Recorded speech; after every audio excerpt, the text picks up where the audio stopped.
CM KCR హామీలపై Congress రాసిన లేఖకు counter ఇచ్చారు TRS ఎమ్మెల్సీలు యాదవరెడ్డి ఆమోస్లు.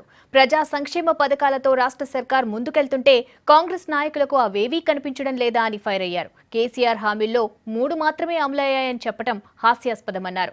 ప్రతి దానికి సర్కార్పై విమర్శలు మాని ప్రజా సంక్షేమ పథకాల కోసం సూచనలు ఇవ్వాలన్నారు టీఆర్ఎస్ నేతలు. Party deputy leader in the council Shabbir Ali గారు ఒక ఫర్మాన్ జారీ చేస్తున్నా అని ఏదో న్యూస్ రావడం కొరకే ఒక న్యూస్ తయారు చేసి ఇచ్చినట్లుగా కనపడుతుంది. అది ఆ ఫర్మాన్ అనేది ఒక జోక్ ఆఫ్ ద డే అయిపోయింది. ఆయనకేదో 2, 3 కార్యక్రమాలు కనపడ్డాయట ఈ ప్రభుత్వము చేపట్టిన కార్యక్రమాలు. మరి వారు ఏ కళ్ళతో చూశారో మాకు అర్థం కావడం లేదు. కానీ నేను మీ ద్వారా షబ్బీర్ అలీ గారికి దానికి ఒక కౌంటర్ ఫర్మాన్ ఏమని అనుకో, నేను ఫర్మాన్ అన్నాను. కానీ వారి కళ్ళు తెరుచుకోవడానికి మేము ఈ ప్రభుత్వం చేపట్టిన కొన్ని కార్యక్రమాలు వారి దృష్టికి తీసుకురావాలని, కొన్ని ఉదాహరణకు మిషన్ కాకతీయ, ఈ వాటర్ గ్రిడ్, వీటన్నిటికీ డబ్బులు రిలీజ్ అయినాయి, టెండర్లు పిలిచారు, అసలు ప్రక్రియ మొదలయ్యింది. ఈ రకంగా పవర్ సెక్టర్ ఇంప్రూవ్మెంట్ కొరకు చేసిన ఇవి కానీ లోన్ వీవరు, సింగిల్ విండో సిస్టమ్ ఇండస్ట్రీస్ పాలసీలో ఇంట్రడ్యూస్ చేసింది ఈ ప్రభుత్వమే. ఈ రకంగా వీకర్ సెక్షన్స్కు హైదరాబాద్ నగరంలో 150 గజాల జాగను వాళ్లకు రెగ్యులరైజేషన్ చేసేటి స్కీము ఈ ప్రభుత్వమే పెట్టింది. ఎస్సీలకు ఉండే ఫెసిలిటీస్ అన్నీ మేము ఎక్స్టెండ్ చేస్తామని చెప్పిండు.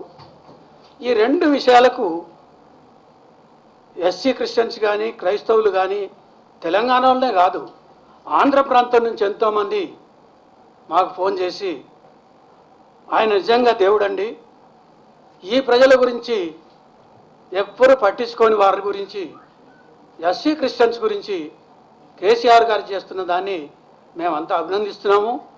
మా చంద్రబాబు నాయుడు మీద మేము థింగ్స్ కేసీఆర్ గారికి వచ్చింది, ఇది ఓర్వలేని వాళ్ళు ఏదో మాట్లాడుతూ ఉంటారు, పనికిరాని వాళ్ళు మాట్లాడుతూ ఉంటారు, దాన్ని పెద్దగా ప్రజలు పట్టించుకునే అవసరం లేదు, దాన్ని అసలు మీరు రాయకుంటేనే మంచిది, అటువంటి పనికిరాని మాటలు అంతే. కాబట్టి దీని గురించి మేము ఇంతకన్నా ఎక్కువ చెప్పేది లేదు. సీఎం కేసీఆర్ పై ఆరోపణలు చేయడం మానుకోవాలన్నారు నిజామాబాద్ ఎంపీ కవిత. ఎన్నికల్లో కేసీఆర్ ఇచ్చిన హామీలతో పాటు మిగతా వాటిని కూడా నెరవేర్చుతున్నారన్నారు. ఇప్పటికైనా పచ్చ జెండా నాయకులు పక్క రాష్ట్రం జెండాను పక్కన పెట్టాలన్నారు. జిల్లాకు సంబంధించిన ఒక నాయకుడు మరి కేసీఆర్ గారు ఇచ్చినటువంటి 101 హామీలకు సంబంధించి ఆయన పోస్టర్ రిలీజ్ చేసిందంట. నిజంగా పాపం ఎంత దౌర్భాగ్యం అండి.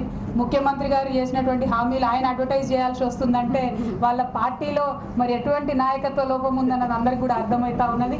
ఈ సందర్భంగా అటువంటి నాయకులకు నేను ఒక మాట చెప్తా ఉన్నాను.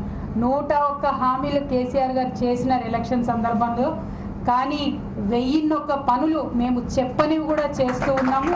అవే కాదు, ఇంకా కూడా చాలా పనులు చేస్తాము. మీకు మాత్రం 101 జన్మలెత్తినా 1001 జన్మలెత్తినా కేసీఆర్ గారి లాగా ప్రజల పక్షాన ఉండేటటువంటి ఆలోచన రాదు.